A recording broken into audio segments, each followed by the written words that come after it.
This is the story of the one.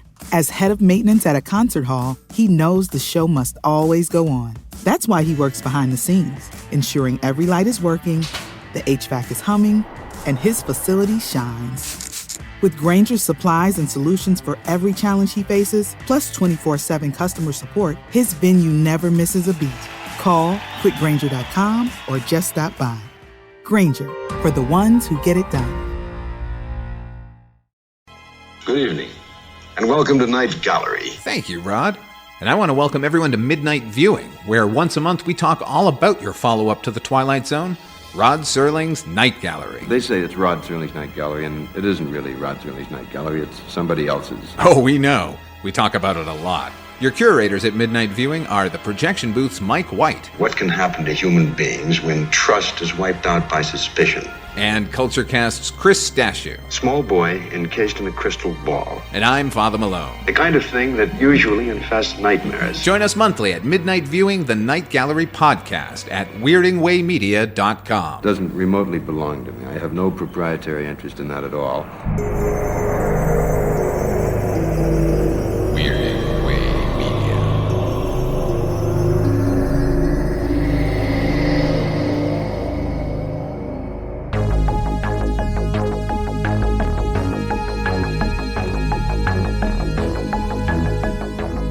Weirding Way Media presents Astounding Tales of the Public Domain with Father Malone.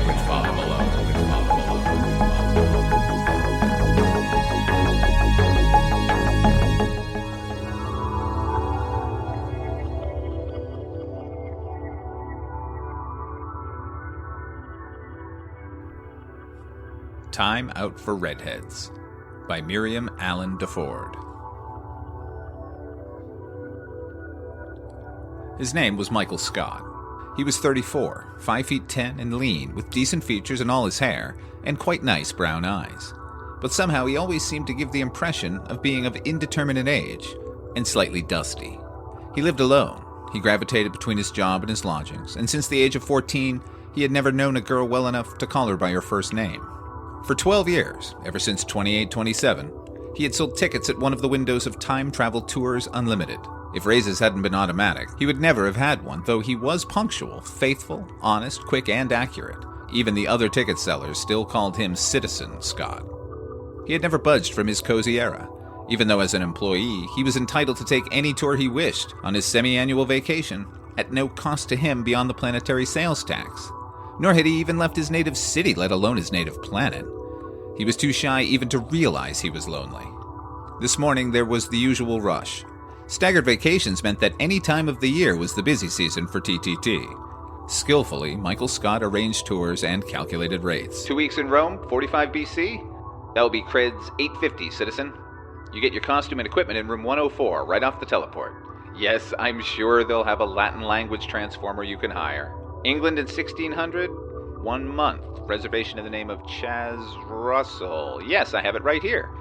That will be creds 500, please. You mean you want a ticket for here in Los? For a week 6 years ago in February? Why, yes, it's a little unusual, but... Oh, certainly, I understand. A second honeymoon. Congrats, citizen. Not many couples stay together that long. Just a min while I look up the rate for two. The queue seemed endless, and crowds of travelers who already had their tickets were pushing their way through the doors back of the ticket office to the teleport itself, together with the friends who were seeing them off. If Michael had had a moment to spare, which he hadn't, he might have wondered, as so often before, at the numbers of people everybody except himself seemed to know. The morning wore on, and he was beginning to think longingly of 13:30 o'clock, when his lunchtime relief would arrive and he could sit in a quiet corner of an autocaf and watch the Trimidon screen for the day's news while he ate his favorite Vitatabs and smoked a health cig. Then everything happened all at once. The girl standing at his ticket window was a redhead. Her eyes were green, with little dancing amber lights in them, and she smiled at him as if he were the kind of man girls do smile at, and not ineffectual Michael Scott, can you tell me? She began in a warm, slightly husky voice. Then she screamed loudly and collapsed. There were shouts and jostling and milling around, and somebody leaned over the counter and abruptly thrust something into his hand. He stood there dazed, grabbing the object, whatever it was. Then he leaned over the counter. The girl was lying there, very still. On one side of her, a pool of blood was slowly forming on the floor. The guards were coming from all directions, trying to get some kind of quiet and order into the excited throng. Michael looked down at the thing in his hand. It was a knife. A steel knife with a wooden handle. It was obviously an antique and of great value, and it was smeared with fresh blood.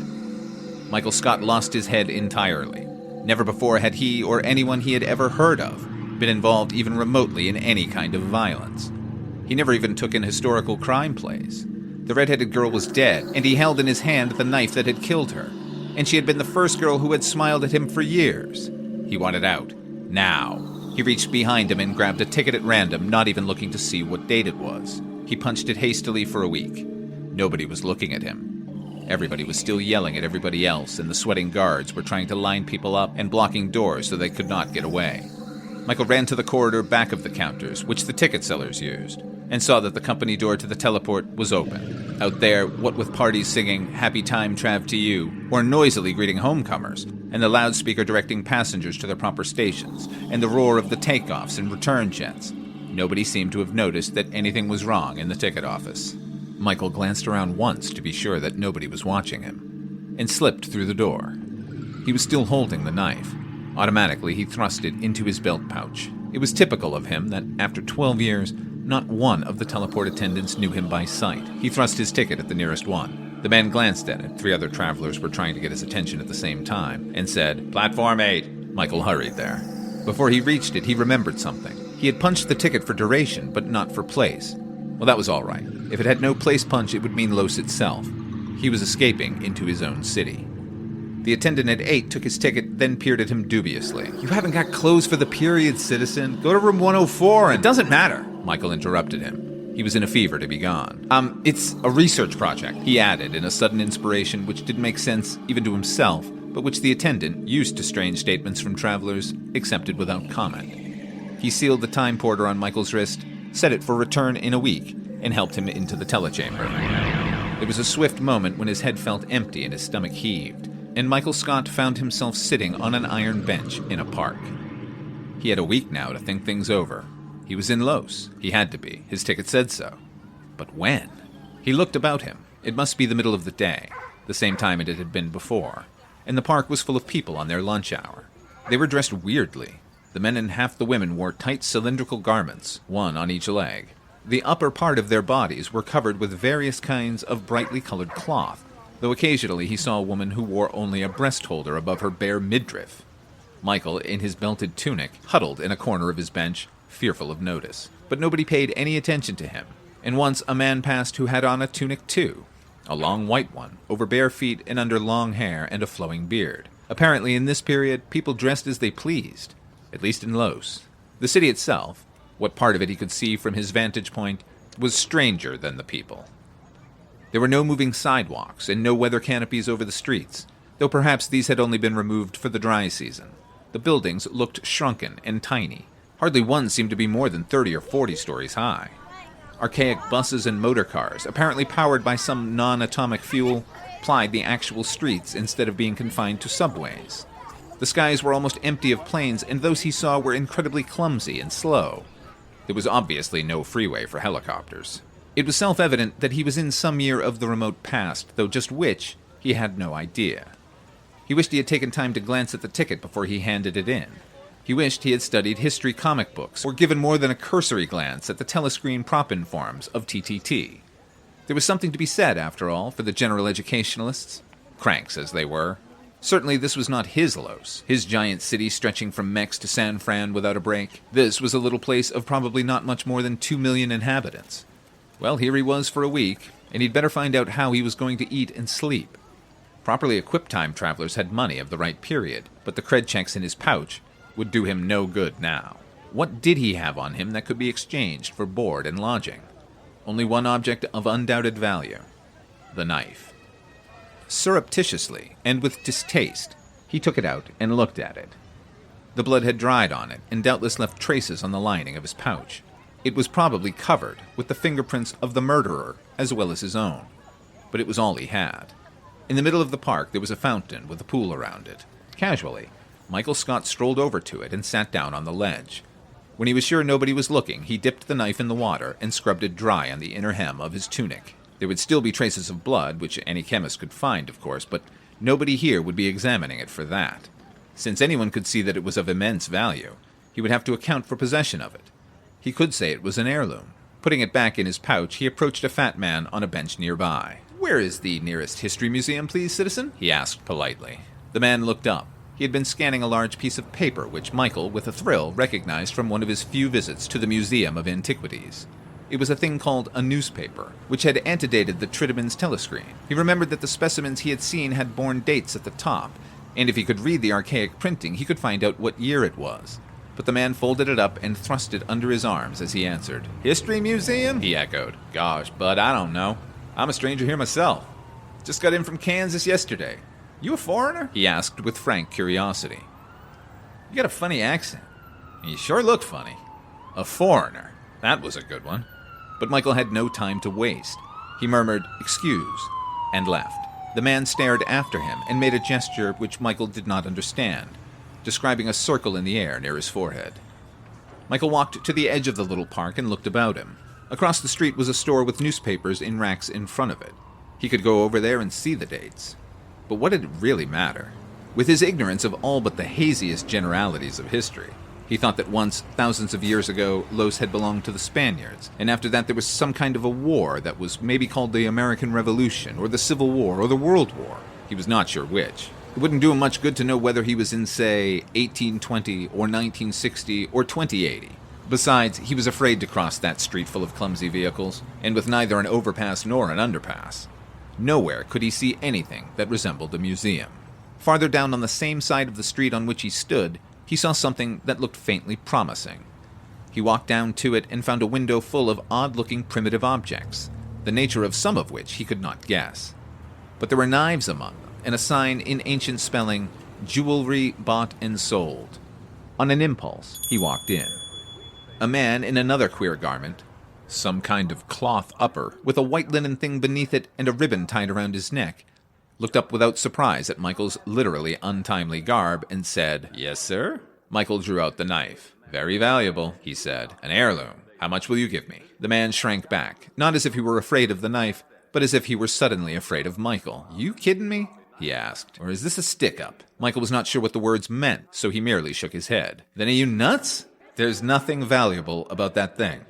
It's just an ordinary kitchen knife. Not valuable." Mikel's face fell. "But look! Wooden handle. Steel blade." "So what? Every knife has a wooden handle and a steel blade." "You will not give me money for it?" "Of course not. We don't buy junk." There was no arguing. One age's antique is another age's junk. Mikel sighed and departed quietly. How was he to get food and shelter for a week? He went back to the park and sat down again on a bench. He put the knife back in his pouch. This was what came of panicking for the first time in his humdrum life. A sudden image of the red-headed girl came before his mind, her green eyes and her smile. That girl, she was so pretty, and she had smiled at him, whom girls never noticed. And then she had been killed. Now that it was too late, he wished he had stayed, whatever might have happened to him. He wanted to help, to avenge her. He wanted to be home again. His stomach reminded him sharply that he had had no lunch. He had never heard how long a man could go without eating. Could he even live through the week? He sat there disconsolately, his eyes fixed on the ground. On his wrist was sealed the little gadget that was his only means of ever seeing 2839 again. Somebody came up and sat down beside him. Deep in thought, he did not even glance up. A voice said, "Can you tell me what time it is? My watch is broken and there's no clock around here." Watch. That meant to be alert. Clock. That was an ancient time-measuring device, he thought. The only way Mikel knew to tell the time was to glance at the ceiling of any room, or if he were outdoors, to tune in on his miniature Trideman's gadget attached to his belt. He dialed it now, but there was no response. Of course not. It wouldn't work across perhaps 1,000 years. "I'm sorry," he answered. "I can't." He turned as he spoke. He jumped violently. The speaker was a girl.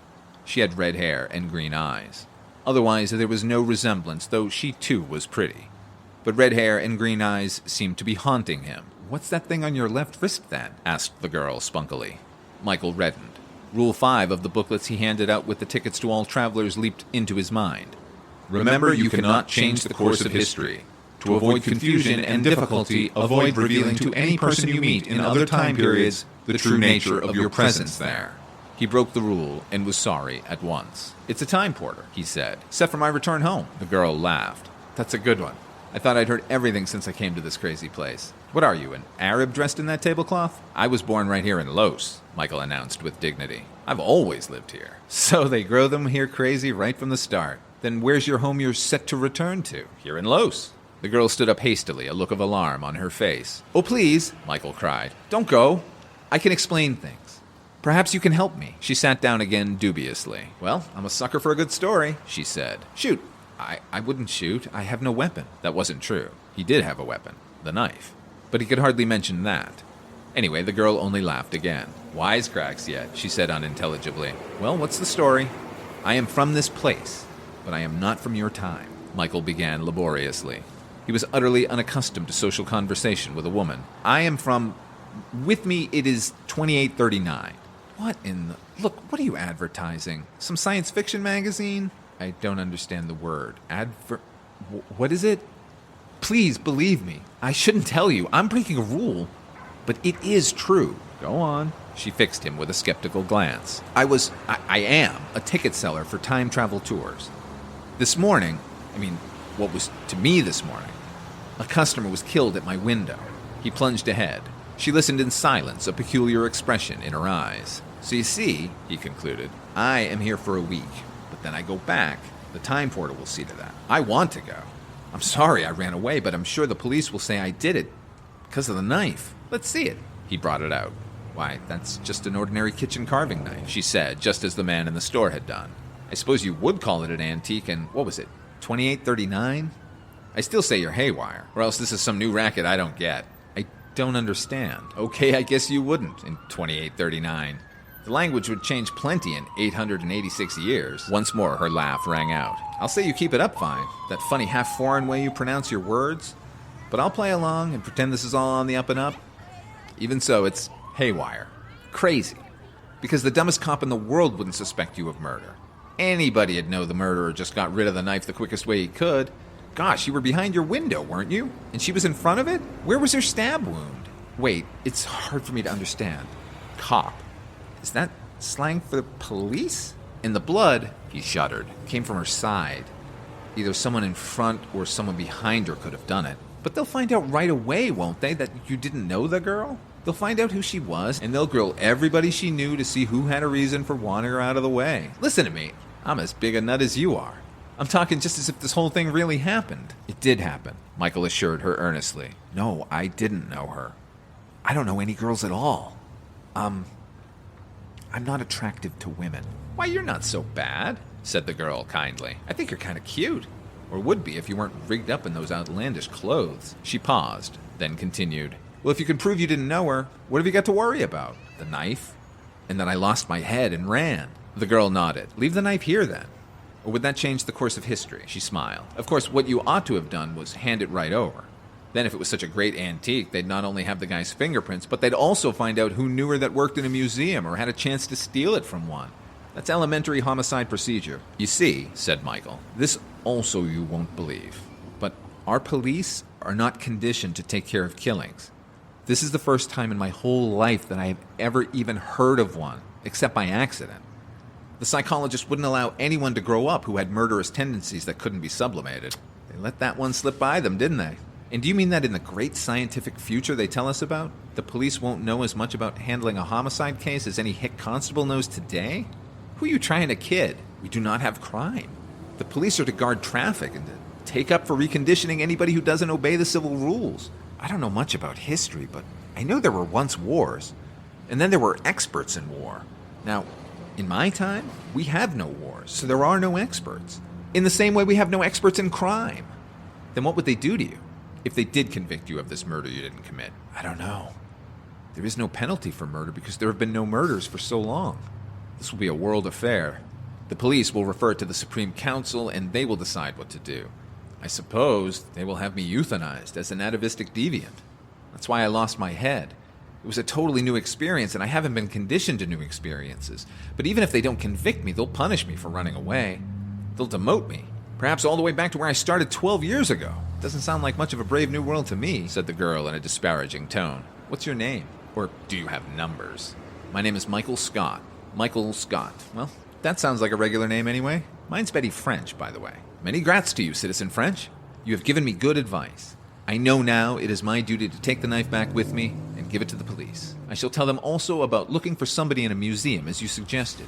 But there will be no fingerprints. I washed the knife in that fountain when I hoped to sell it. I forgot it must exist in my era, or the murder could not have occurred. But that is not my big problem right now. I have no money of your time. How shall I live until I can go home? Betty French seemed to stiffen. She looked at him disgustedly. I get it now, she said. I might have known. This is just a new way of panhandling. I certainly admire it. It's a work of art. Well, I got my money's worth. I'll pay for it. She opened her handbag, drew out a dollar bill, and laid it on Michael's knee. He gazed at it curiously, but made no attempt to pick it up. Is that your kind of money? He asked. What do I do in exchange for it? Oh, let's drop it, she sighed wearily. My lunch hour's up anyway. Take it. It'll buy you a hamburger and coffee. And then you can tell your tale to the next comer, and maybe get enough for a bed in a flop house. Brother, you must have told it plenty to get it all down so pat. It's a wonder I've missed you before. Or are you just starting to work this neighborhood? She snapped her bag shut and stood up. Please, I don't understand. Why are you so angry? At the desperation in his voice, she turned and stopped. Look, I really have to get back to the office. This is an act, isn't it? Come clean. Aren't you panhandling? What does panhandling mean? Oh, I give up. I guess you're just loony after all. All right, Mike, let's call it a day. You keep that buck, and now you just go to the nearest police station and tell them your story. They'll take you over to the psychiatric ward of the county hospital, and you can get free board and lodging there. Michael turned pale and shivered. Oh, no, he breathed. I'm not insane. If you don't believe me, no one else will. And the hospital will euthanize me. Is that what they do to crazy people in your time? Of course. And they punish the psychologist who didn't detect the tendency and have the person euthanized in childhood. Suppose I give you my word they won't do that to you here and now. They'll just observe you for a few days, and then they'll have you committed to a state hospital. You're quite positive? If I can be sure of being alive a week from now, no matter where I am, when the time porter checks, I'll go back home. Even if you're in a padded cell, it won't matter where. Well then, your problem's solved, isn't it?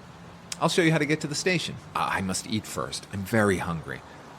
And what were those things you said if I should get hamburger and coffee? They are original foods? Our food is all synthetic. You don't have to keep this up with me anymore. There's a quick lunch place, she pointed. And they won't mind in this auto caf that I'm not dressed like the others?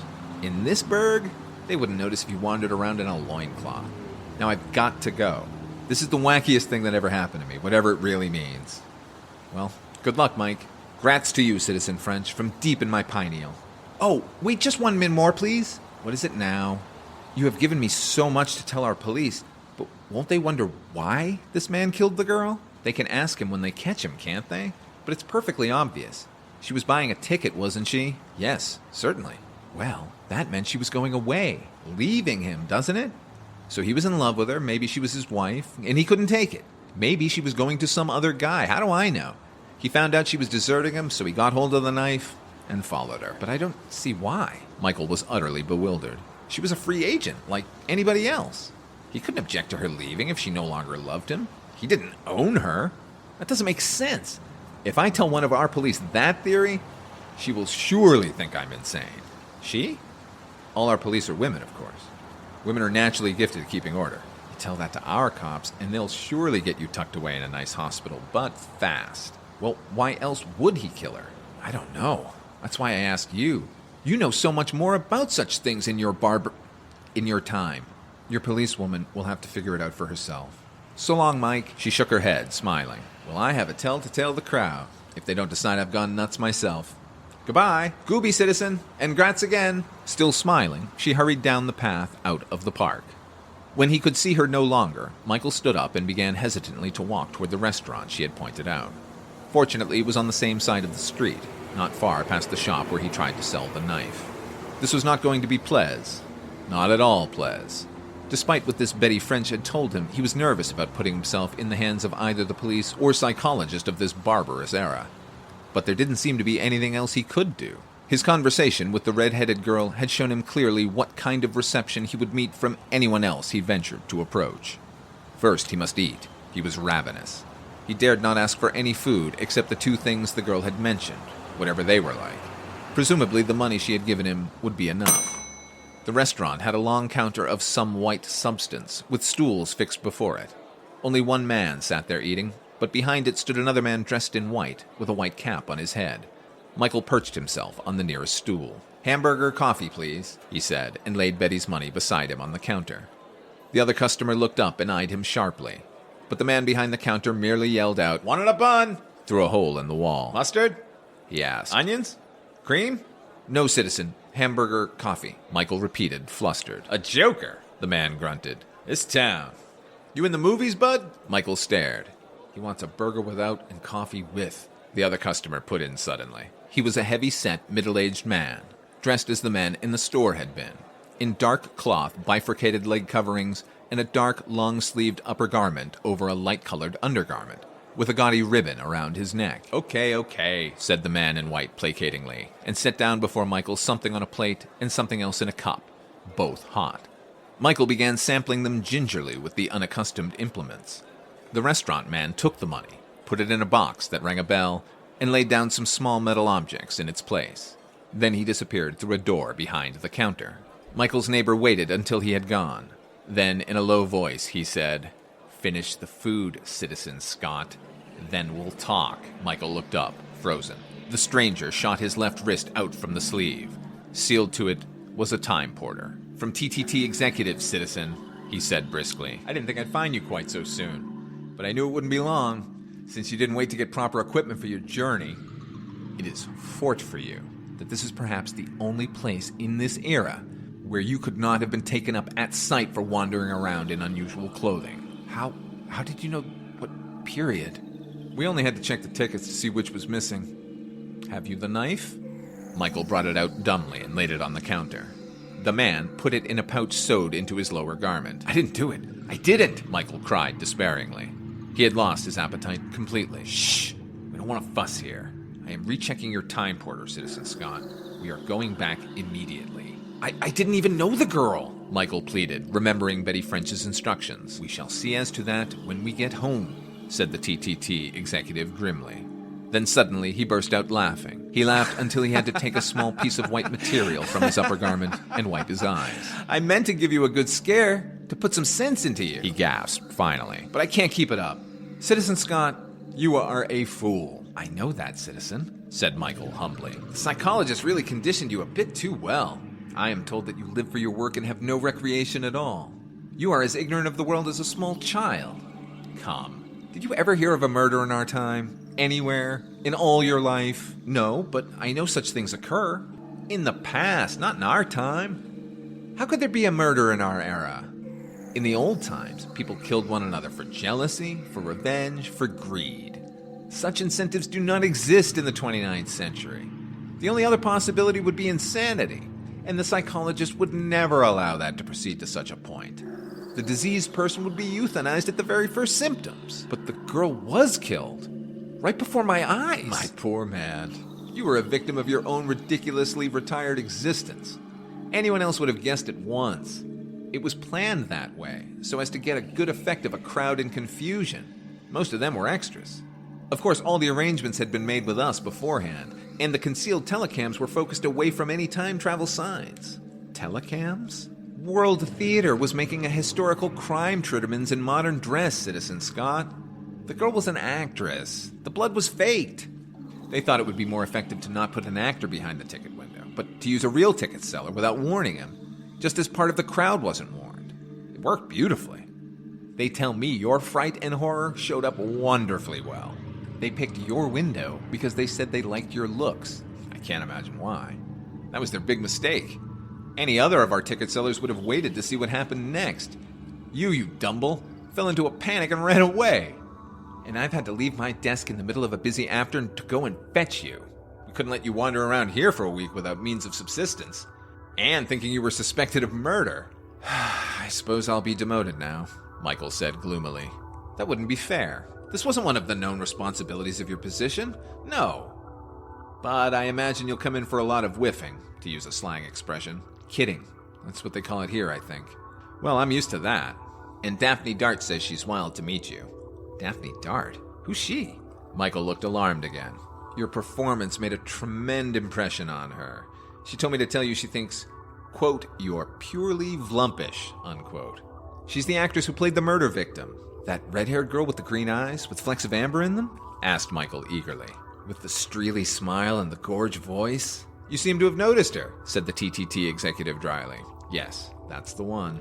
I thought you didn't go for women. That's different, Michael Scott caroled. Redheads with green eyes. That's the one kind that crashes me and then I crash. I just found it out today. Come on, citizen. What are we waiting for? Let's go!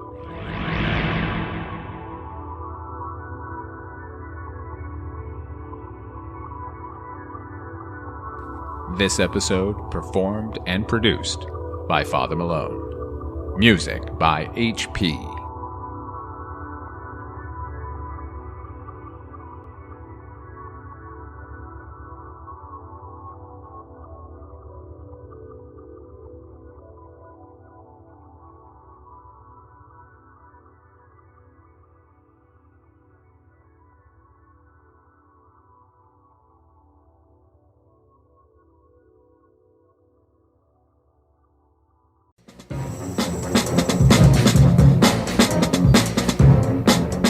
Hello, this is Aaron West. I am the author of the A24 New Wave.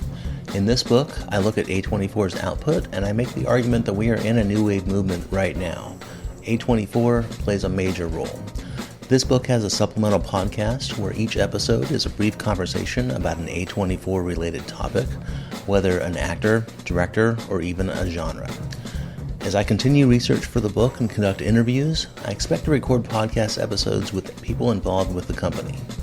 You can find the podcast at cinejourneys.com or wherever you find podcasts, and we are proud to be members of the Someone's Favorite Productions podcast network.